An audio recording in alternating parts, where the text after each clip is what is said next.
किसी ने सच कहा है, अगर पेट में दाना पानी ना हो तो रात को नींद उड़ जाती है। जो बे उजड़े चमान सुनाता किसको है? तेरे पास उधार मांगने नहीं आया। लाखों लोग सड़क पर भूखे सोते हैं, एक दिन भूखा सो जाऊंगा, मर नहीं जाऊंगा।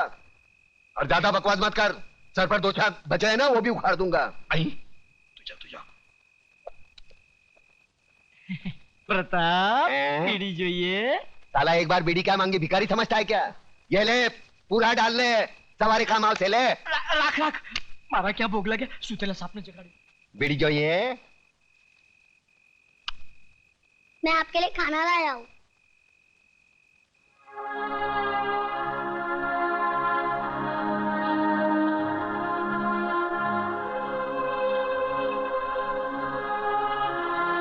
तूने खाया? माँ ने आधा खिलाया और आधा अपने हिस्से का मेरे लिए भेज दिया है ना? देख छोटू, आज तक मैंने किसी के हिस्से की भूख प्यास नहीं छीनी। जा अपने हाथों से अपने माँ को खिला, जा। एक बात पूछूं मामा? क्या कहा? मामा। वाह छोटू वाह, मैं तो रिश्तों को भूल ही गया था, तूने वापस याद दिलाया। चल पूछ, क्या पूछना है?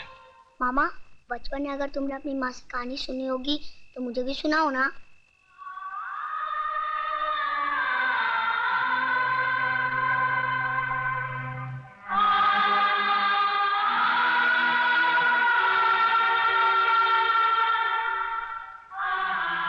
जा अपनी माँ को खाना खिला, जा। सुनाओ ना कहानी।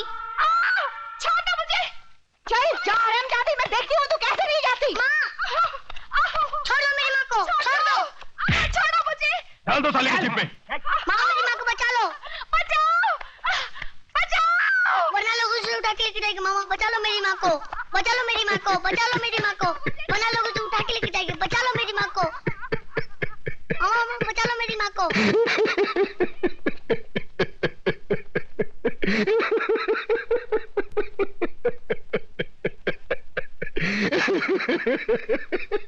अरे क्यों है तुझ पर? सरेआम एक विधवा का अपमान हो रहा है और तू हंसकर अपना अभिमान जता रहा है। मामा, बचा लो मेरी माँ को। मामा, अरे ये क्या बचाएगा मुझे? ये तो एक औरत की लाचारी पर हंस रहा है। ऐसे लोगों की जहरीली हंसी से तो एक औरत को वेश्या बनने में भी शर्म नहीं आएगी। अरे चुप कर, शर्म तो तेरे को आनी चाहिए। आज बचाऊंगा, कल कौन बचाने आएगा तेरे को? औरत इसलिए नहीं कोठे पर बैठती क्योंकि वो बेबस है, इसलिए बैठती है क्योंकि वो जंग लड़ना नहीं चाहती। कुत्ते की तरह जीने की आदत पड़ी है सबको। अरे इज्जत से जीना है तो खुद लड़ना सीखो। ऊपर वाले ने हाथ दिया है, लगे फैलाने, मुंह दिया है, लगे गिड़गिड़ाने। बचाओ बचाओ, कौन आएगा? अरे दांत सिर्फ खाने चबाने के लिए नहीं है, काटो उसको। अरे वो डंडा उठा, फोड़ दे उसका सर, हम तमाशा देखेंगे। क्यों कलम वाली बाइक?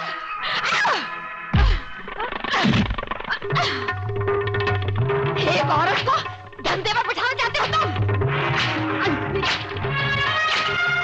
छोड़ो तुम लोगों को, कमीने, कुत्ते, हरामजादे।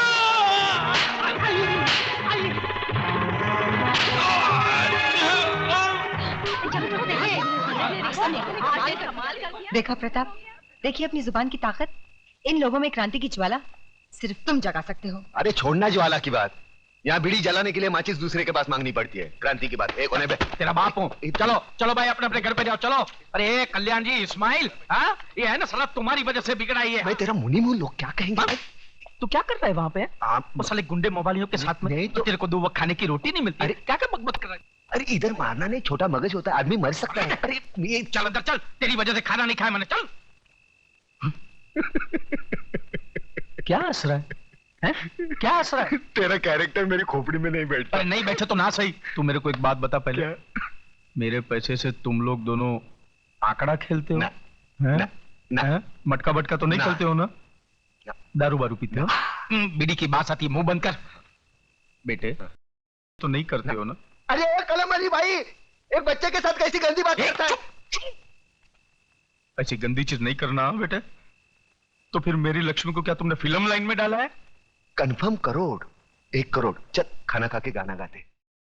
तुम मेरी इकलौती बेटी हो ममता, सो मुझे मालूम है कि अगर तुमने कोई लड़का चुना है तो जरूर वो कोई हीरा होगा। वो कोई बिजनेस मैग्नेट है या इंडस्ट्रियलिस्ट?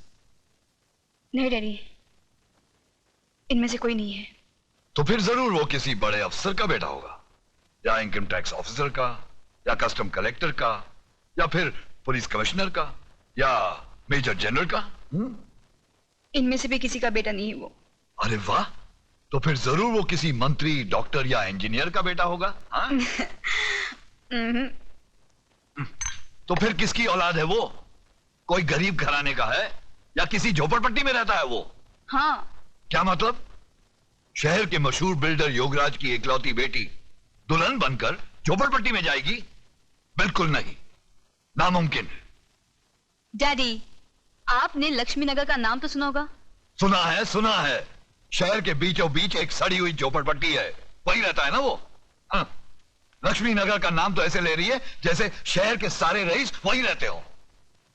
डैडी, वो लक्ष्मी नगर के मालिक लक्ष्मीदास जी का बेटा है। क्या?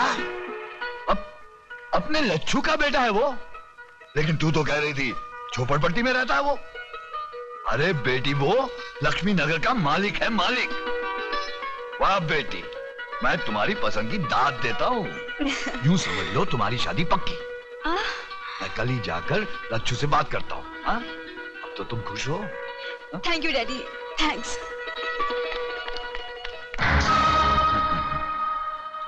वाह बेटी वाह, क्या सही निशाने पे तूने तीर मारा है। लक्ष्मी नगर पर योगराज नगर बनाने का बहुत पुराना सपना था मेरा। आज तेरी वजह से वो सपना पूरा होते हुए नजर आ रहा है मुझे। लच्छू! योगू! अरे योगू! मेरे यार! अरे तू तो बिल्कुल वैसा का वैसा ही लगता है, एकदम दुबला पतला। हा? मैंने तो सोचा था कि आदमी के पास पैसे आ जाए तो बड़ा झाड़ा मोटा हो जाता है। अरे यार, तुझे देखकर अपना बचपना याद आ गया। याद है तुझे, तू कैसे छोटे छोटे मिट्टी के घर बनाता था? हा? और आज शहर की ऊंची ऊंची बिल्डिंगें बनाने वाला योगराज बिल्डर। अरे बातें छोड़, ये ज्ञानचंद जी हैं। अरे ज्ञानचंद के ज्ञान के बारे में तो मैं बहुत कुछ सुन चुका हूँ। तुम्हारे कारोबार का काला सफेद कोई भी काम इनके ज्ञान के बाहर थोड़ी है कि नहीं? कंगी अंदर अंदर रखो, बहुत बुरी आदत है इसकी।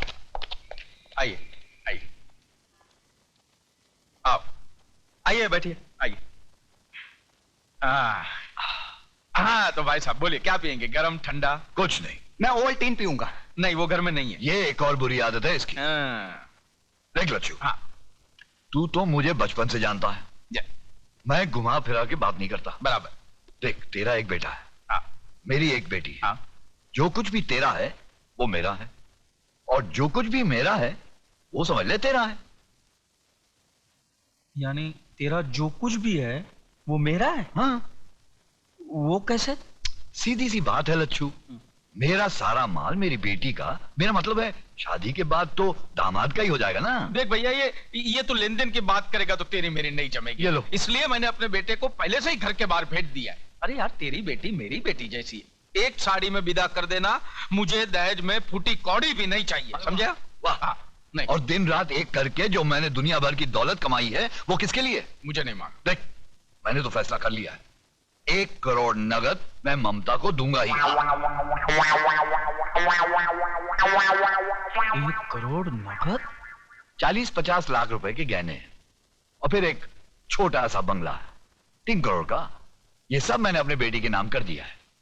40-50 के गहने मतलब 1.5 करोड़, और 3 का बंगला 4.5 करोड़। बाकी उसके बैंक के खाते में कुछ 2-3 करोड़ रुपए तो जमा है ही। अब बाप बनकर मैं उस पर नजर थोड़ी ना रख सकता हूं। 3 करोड़ का तो बैंक बैलेंस 7.5 करोड़। अब जिंदगी भर दूसरे लोगों की शादी पर पैसा मैंने बांटा, अब अपनी बेटी की शादी पर वो लोग पैसा देंगे ही ना। हाँ हाँ, क्यों नहीं देंगे। यूं समझ ले, कुछ 40-50 लाख रुपए तो हो ही जाएंगे। 40-50 की बख्शिश यानी 7.5 और 50, 8 करोड़ की लक्ष्मी। देख, अब तू ना करके दोनों प्यार करने वालों का दिल मत तोड़ देना। अरे मैं कैसे ना कह दूं भैया, लेकिन हाँ यार, ना का फैसला तो तेरी मर्जी से ही होगा ना।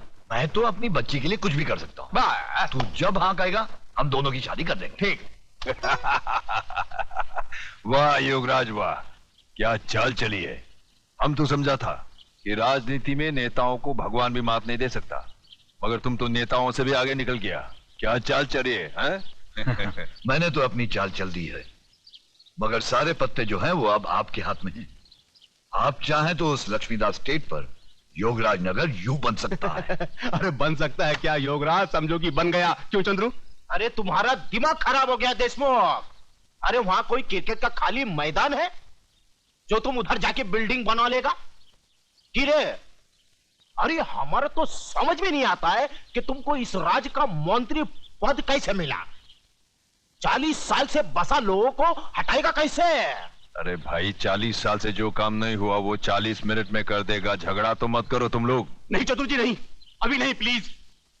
इलेक्शन सर पर है अभी, और वो इलाका मेरा वोट बैंक है।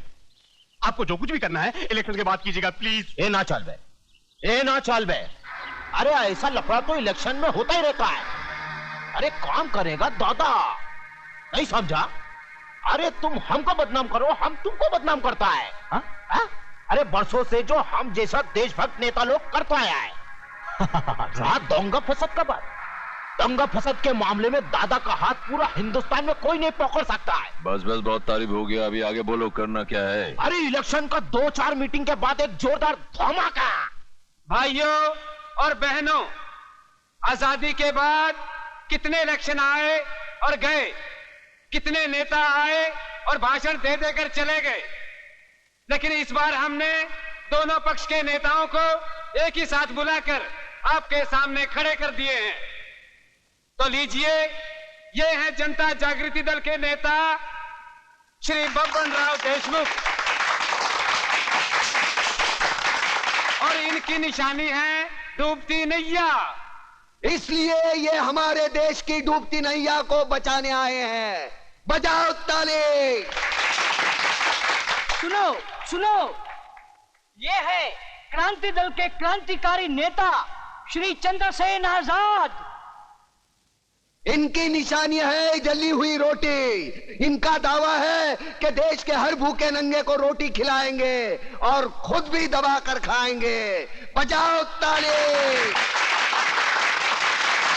बंधुओं आणि भगनिनों, भाइयों और बहनों, पिछले कई वर्षों से आप लोग हमें जिताते आए और हम भी जीतते आए, और आप लोग ये अच्छी तरह जानते हैं कि बदले में हमने आप लोगों को क्या क्या नहीं दिया। अरे ये सब झूठ बोलता है, सब झूठ बोलता है। अरे ये लोग ऐसा बोलता है जैसे टेप किया हुआ कैसेट। मगर आज आप इन लोगों का बातों में नहीं आने का।